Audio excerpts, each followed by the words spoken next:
Isang mainit na pagbati ang bumungad mula sa mga fans at supporters ng magkasintahang Clea Pineda at Catrice Keroff matapos kumalat sa social media ang mga larawan na tila nagpapahiwatig ng kanilang pag-iisang dibdib.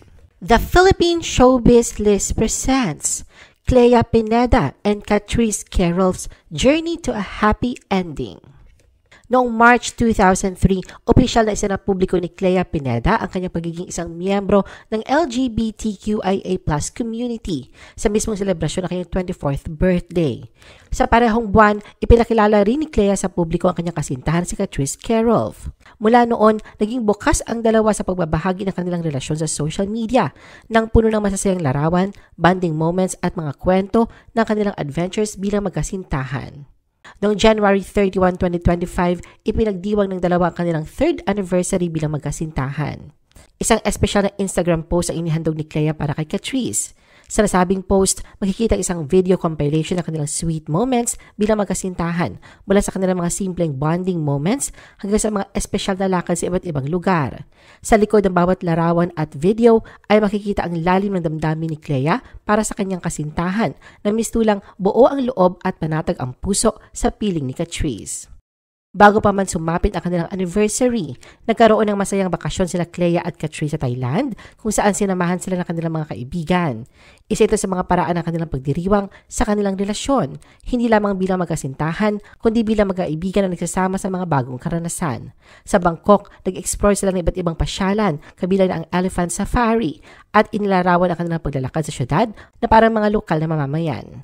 Hindi rin matatawaran ang suporta ni Clea sa mga personal na tagumpay ni Catrice. Noong November 2024, sumali si Catrice sa Kalok-alike segment ng It's Showtime bilang kakambal ng aktres na si Lovie Po. Bukod sa pagkakahawig, ipinamalas din niya ang kanyang talento sa pagsayaw sa salyo ng kantang Don't Start Now ni Dua Lipa. Sa husay niya sa stage, nakakuha siya ng 3 bituin mula sa mga hurado at naiuwi ang tagumpay sa araw na yon. Isang patunay ito sa pagiging suportado ni Catrice, hindi lamang sa relasyon nila ni Clea, kundi maging sa kanyang sariling mga pangarap at hilig. Makikita rin sa social media kung gaano ka-proud si Clea sa kasintahan.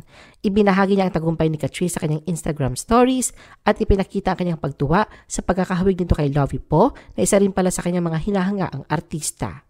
Sa loob ng 3 taon, dumanas na ng iba't ibang hamon at tagumpay ang relasyon ni Clea at Catrice. Ngunit sa kabila ng lahat ng ito, mas pinipili pa rin nila ang isa't isa araw-araw. Clea and Catrice featured in magazine's Pride Month issue. Sa makulay na paggunita ng Pride Month ngayong June, tampok sa pinakabagong issue ng Preview magazine ang ilang queer couples na patuloy na ipinaglalaban ang karapatang magmahal ng malaya sa kabila ng mga balakid ng lipunan. Isa sa mga pinakapinag-usapang pares sa lumantad sa nasabing cover ay sina Clea at ang kanyang kasintahan na si Catrice. Ang preview cover story ni pamamagat na All the Lovers, the Fight for Marriage Equality in the Philippines ay hindi lamang pagpapakita ng pagmamahalan ng mga queer couples, kundi isang paninindigan laban sa sistemang patuloy na naglilimita sa kanilang mga karapatan. Bukod kina Clea at Catrice, lumahok din sa feature iba pang queer couples na bukas loob na ibinahagi ang kanilang kwento mula sa kung paano sila nagkakilala hanggang sa mga pagsubok na kanilang hinarap sa pagtataguyod ng kanilang pagsasama. Clea and Catrice tied the knot. Isang mainit na pagbati ang bumungad mula sa mga fans at supporters na magkasintahang Clea at Catrice matapos kumalat sa social media ang mga larawan nila na tila nagpapahiwatig ng kanilang pag-iisang dibdib. Sa mga larawang lumitaw, kapwa nakasuot ng elegante na suit sina Clea at Catrice na may suot ding veil sa kanilang mga ulo, isang simbolikong detalye na karaniwang makikita sa tradisyonal na seremonya ng kasal.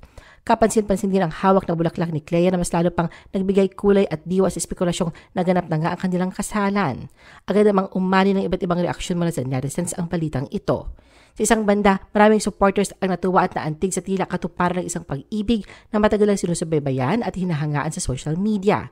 Ibinahagi ng ilan ang kanilang kasiyahan at pagbati sa dalawa na para sa kanila ay naging inspirasyon ng matapang at tapat na pagmamahalan sa gitna ng mga balakid ng lipunan. May mga netizen na nagsabing nakakaantig ang makita ang dalawang babaeng nagmamahalan na ipinaglaban ng kanilang relasyon hanggang sa altar. Gayunpaman, hindi rin naiwasan ang pagkakaroon ng negatibong reaksyon. Ilan sa mga bashers ay nagpahayag ng hindi pagsang-ayon sa nasabing seremonya at ang ilan pa ay ginamit ito bilang pagkakataon upang muling questionin ang same-sex relationships. Sa kabila nito, kapansin-pansin din ang dami ng mga taong tumindig para kina Clea at Catrice, ipinagtanggol sila mula sa mga paninang komento at patuloy na nagbibigay ng mensahe ng suporta at pagmamahal. Sa kasalukuyan, nanatiling tikom ang bibig ni Clea at Catrice hinggil sa detalye ng kanilang kasal.